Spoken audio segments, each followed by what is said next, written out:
the story of the second round of the NBA playoffs is what? What is your top story right here? Kendrick Perkins.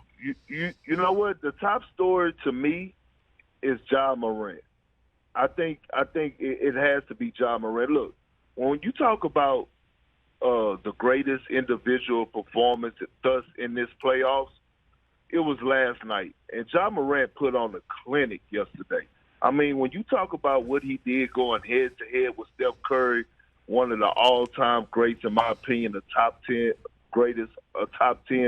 greatest player of all time, and the way that he did it and the fashion that he did it, dropping that 47-piece wing down all flats, 18 in the fourth, and all meaningful buckets, he has to be the biggest storyline right now in the postseason. And then just the way the series has gone, that we've seen 2 flagrant twos in 2 games, and the team that's had the player ejected won the game.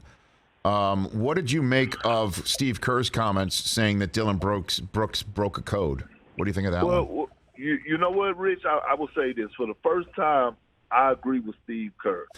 You know, what Dillon Brooks did, it is a code in the locker room. When you don't have a chance to actually, when the guys are already taking off and up in the air, you're not supposed to come from behind and do what he did, Dillon Brooks did last night. I mean, it was uncalled for. I thought he was completely out of line. And the results, you get a guy like Gary Payton Jr., who was one of the most, beautiful stories in the NBA this season, for as what he had to go through. Now he's out because of an ignorant play by Dillon Brooks that was uncalled for. So I was right there with Steve Kerr on that. Like, you just can't do that. And in my opinion, I think he should be suspended for Game 3, maybe Game 4.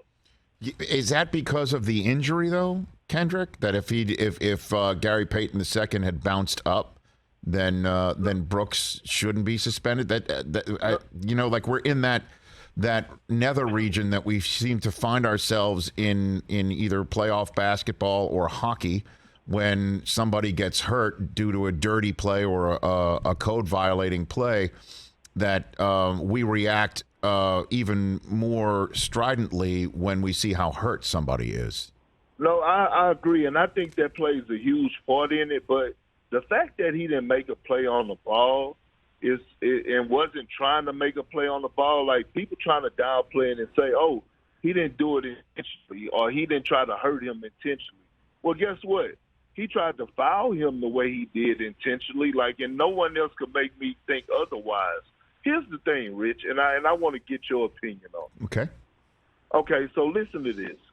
I think, including myself, all old school guys, former players, analysts that's been around for a long time, I think we're doing a disservice at the moment, again, including myself, of calling the NBA soft. And I say that to say this, because it's called evolution. Like, although we used to the 80s and 90s and they got rugged, they got physical, there's still ways to play physical. But when I think about the evolution, I look at guys being more skilled right now in today's game. I look at better shooting. And so when I see all that, it's more entertaining and it's better for basketball.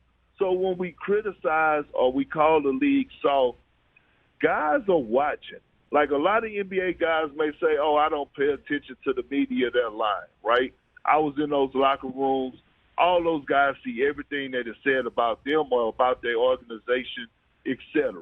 And so when they say that, so when we say that the league is getting soft in this playoff basketball and, the refs need to lighten up, the NBA should be ashamed of themselves, I think it's just adding fuel to the fire as far as with the players to go out there and try to prove that the league isn't soft. And in that case, you get an incident like you did last night or in this series with a Draymond Green and the Dillon Brooks. What you think about that? That's interesting. Again, you'd be more attuned to just how much rabbit ears the current NBA player group would have. I just, I see this series and I see what Draymond is saying and how he's banged up.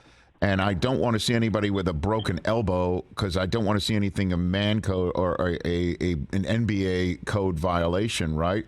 But I do like the chippiness a lot. I do like it. Because whatever, let's put it this way, whatever is between soft and Bill Lambier, okay, that's what I'm looking for, you know? Right. That's what I'm looking for from the NBA.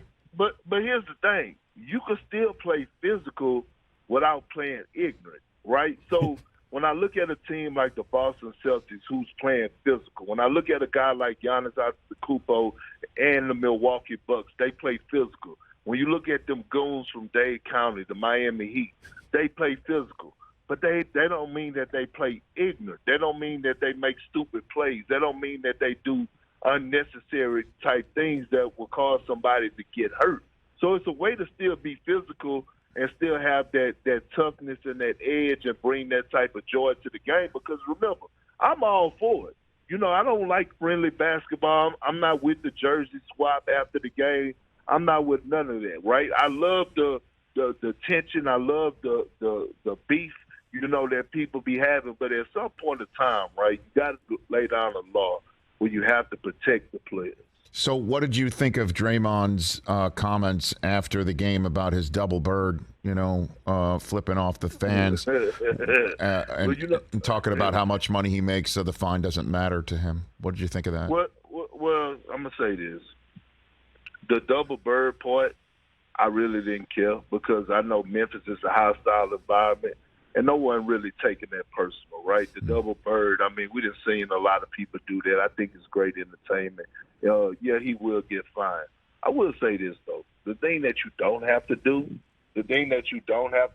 is you don't have to cross the line of reporting or saying how much money you make. We all know that. Like, you don't have to downplay I make an appearance. Like, we already know that. Like once you start trying to throw in people's face what you got or what you like, you know, at the end of the day, the fans make up the NBA, right? The fans are the reason that players are successful. The fans are the reason that players are able to get paid these big deals like they're able to get paid. So at some point, you have to respect the fans and what they bring to the table. And even if they're booing you, right? Like, it's part of it. Like, I used to love getting booed. When I was on the Celtics, we used to embrace that. Like, boo us. Like, we used to thrive off of that. But some guys don't. But, you know, I just didn't. That's the part I didn't like about Draymond was saying, "Oh, I make $25 million a year." We know that already, dog.